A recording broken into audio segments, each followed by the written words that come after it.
বাসে ওঠার জন্য তীব্র ধাক্কাধাক্কি, সংরক্ষিত আসনের অভাব আর অতিরিক্ত ভিড়ের সুযোগে যৌন হয়রানির ভয়, সব মিলিয়ে নারীদের জন্য প্রতিদিনের স্বাভাবিক যাতায়াতই যেন এক দুঃস্বপ্ন। দীর্ঘদিনের এই অস্বস্তি ও ভোগান্তির অবসান ঘটাতে এবার ঢাকার সড়কে যাত্রা শুরু করেছে শুধু নারীদের জন্য বিশেষায়িত পরিবহন বিআরটিসির পিঙ্ক বাস। এতদিন ঢাকার সড়কে নারীদের জন্য বিশেষায়িত কার্যকর কোনো ব্যবস্থা না থাকায় সবচেয়ে বড় উদ্বেগের নাম ছিল নিরাপত্তাহীনতা। পিক আওয়ারে পুরুষ যাত্রীদের সাথে পাল্লা দিয়ে বাসে ওঠা যেমন ঝুঁকিপূর্ণ ছিল, তেমনি অনেক সময় ঘন্টার পর ঘন্টা দাঁড়িয়ে থেকেও খালি বাস মেলেনি। বাধ্য হয়ে অনেককে গুনতে হয়েছে অতিরিক্ত ভাড়া। তবে এবার নারী যাত্রীতে সেই চিরচেনা ভোগান্তি দূর করতে প্রস্তুত গোলাপি রঙের এই বাসগুলো।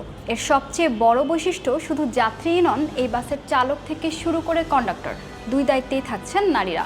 ফলে শিক্ষার্থী ও কর্মজীবী নারীরা পাচ্ছেন সম্পূর্ণ ভয়হীন, স্বস্তিদায়ক ও মর্যাদাপূর্ণ যাতায়াতের নিশ্চয়তা। মঙ্গলবার সকাল 10টায় তেজগাঁওয়ে বিআরটিসি ঢাকা ট্রাক ডিপো প্রাঙ্গণে আনুষ্ঠানিকভাবে উদ্বোধন হতে যাচ্ছে নতুন এই সার্ভিসটির। উদ্বোধনী অনুষ্ঠানে প্রধান অতিথি হিসেবে উপস্থিত থাকবেন সড়ক পরিবহন ও সেতু, রেলপথ এবং নৌ পরিবহন মন্ত্রী শেখ রবিউল আলম। উদ্বোধনের পরপরই নির্ধারিত রুটে যাত্রীদের দেওয়া শুরু হবে এই পিঙ্ক বাসগুলো।